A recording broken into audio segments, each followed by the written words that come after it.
Hello friends, welcome to my channel miracle of God. जय श्री राम। आज मैं आपको बताऊंगी नीम करौरी महाराज जी कैसे अपने भक्तों के प्राण की रक्षा करते हैं, कैसे उन्होंने अपने भक्त की एक बेटी की जान बचाई। वह मरने की तादाद पर थी, वह कुछ दिनों की मेहमान थी। जानिए मेरी इस वीडियो में कैसे करी बाबा जी ने उस बेटी की रक्षा। और वीडियो पसंद आए तो लाइक करना, कमेंट में जय श्री राम या नीम करौरी महाराज जी लिखना ना भूलिएगा। और अगर आपने मेरे चैनल को सब्सक्राइब नहीं किया है तो प्लीज़ कर लीजिएगा। नीम करौरी महाराज जी जैसे हनुमान जी लक्ष्मण जी की रक्षा करते हैं। जब लक्ष्मण जी मूर्छित हो जाते हैं, हनुमान जी जड़ी बूटियों से संजीवनी से भरा पहाड़ उठा के ही ले आते हैं और लक्ष्मण जी के प्राणों की रक्षा करते हैं। उसी प्रकार नीम करौरी महाराज जी भी अपने भक्तों के लिए ऐसा ही करते हैं। भक्तों का अटूट प्रेम विश्वास बाबा जी कभी टूटने नहीं देते।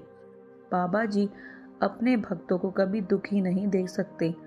बाबा जी की तस्वीर देखकर जो बाबा जी को अपना लेता है, बाबा जी उसका साथ कभी नहीं छोड़ते। भक्त बेशक बाबा जी को भूल जाए, पर महाराज जी अपने भक्त को नहीं भूलते। बाबा जी के एक प्रिय भक्त जो रामपुर में पुलिस थे, उनकी बेटी को टाइफाइड हो गया था, जो उस समय बहुत ही ज़्यादा फैल रहा था। बेटी बहुत कमज़ोर हो गई थी। उसको डॉक्टर ने खाने पीने को भी मना किया था, क्योंकि वह जो कुछ भी खा रही थी पच नहीं रहा था। और टाइफाइड में कुछ ही चीज़ें खाने को दी जाती हैं। लड़की बहुत ही ज़्यादा कमज़ोर हो गई थी। पिता अपने आराध्य नीम करौरी महाराज जी को याद करते हैं और कहते हैं, मेरे संतान की रक्षा कीजिए महाराज, मेरी पुत्री की रक्षा कीजिए। और वह नीम करौरी महाराज जी को पत्र लिखते हैं कैची धाम के लिए। कैची धाम वह पत्र पहुंचने में समय लगता है। अगले ही दिन नीम करौरी महाराज जी किसी कारणवश रामपुर आते हैं और वह अपना कार्य खत्म होते ही भक्त के दरवाजे पे आकर खड़े हो जाते हैं, जिनकी बेटी बीमार थी। भक्त बाबा को देखकर बहुत रोता है और उनके चरणों में गिरकर कहता है, महाराज जी आप बहुत जल्दी आ गए, कल ही तो मैंने आपको पत्र लिखा था। महाराज जी मुस्कुराते हैं और कहते हैं, मुझे बहुत ज़ोरों से भूख लगी है, मुझे कुछ खाने को दे दो बेटा।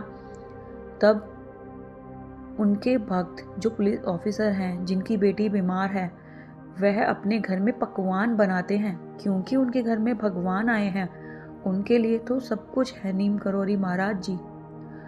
तब वह अपनी पत्नी को बोलकर पकवान बनवाते हैं। तब बाबा जी कहते हैं, बेटी के लिए भी थाली लगवाओ।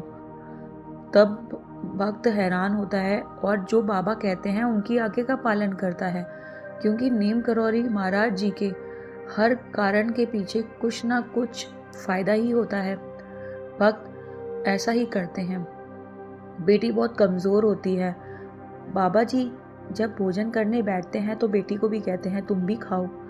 बेटी अपने बिस्तर से, वह चलने में मुश्किल होती है उसको, वह बाबा जी के पास आती है और थाली में रखा हुआ भोजन वह ग्रहण करती है। तब कुछ समय बाद बाबा जी अपना भोजन खत्म करके सबको कहते हैं कि तुम कमरे के बाहर जाओ, बेटी को भी बाहर ले जाओ। उसकी माँ बच्ची को बाहर ले जाती है और बाबा जी उसी कमरे में, उसी बिस्तर पर जहाँ पे बेटी बीमार थी, काफ़ी दिनों से लेटी हुई थी, बाबा जी वहाँ लेट जाते हैं। 1 घंटे तक लेटने के बाद बाबा जी सो जाते हैं उसी बिस्तर पर। दरवाज़ा बंद होता है और भक्त सोचते हैं, बाबा जी अभी तक क्यों बाहर नहीं आए। भक्त इंतज़ार करते हैं। कुछ समय बाद जब बाबा जी बाहर आते हैं तो देखते हैं बेटी अपने पैरों पर खड़ी होती है, जो कुछ समय पहले चलने में भी समर्थ थी, चल नहीं पा रही थी। तब भक्त उनके चरणों में गिरकर बाबा जी का शुक्रिया करते हैं। बाबा जी बेटी को अच्छा और स्वस्थ भोजन खाने के लिए कहते हैं और अपना स्वास्थ्य का ध्यान रखने को कहते हैं। तब पूरा परिवार बाबा जी को शुक्रिया करता है और बाबा जी का गुणगान करते हैं कि बाबा जी ने ही उनकी बेटी की रक्षा करी। जब बाबा जी कमरे में बंद थे उस बेटी के, तभी उन्होंने उनकी बेटी के कष्ट हरे। आप महान हैं नीम करौरी महाराज जी। आप अपने भक्तों के कष्ट हर लेते हैं और भक्त को पता भी नहीं चलता। आपके इन चमत्कारों की वजह से हम आपके आगे अपना सर झुकाते हैं। आप महान हैं। जय नीम करौरी महाराज जी। जय श्री राम।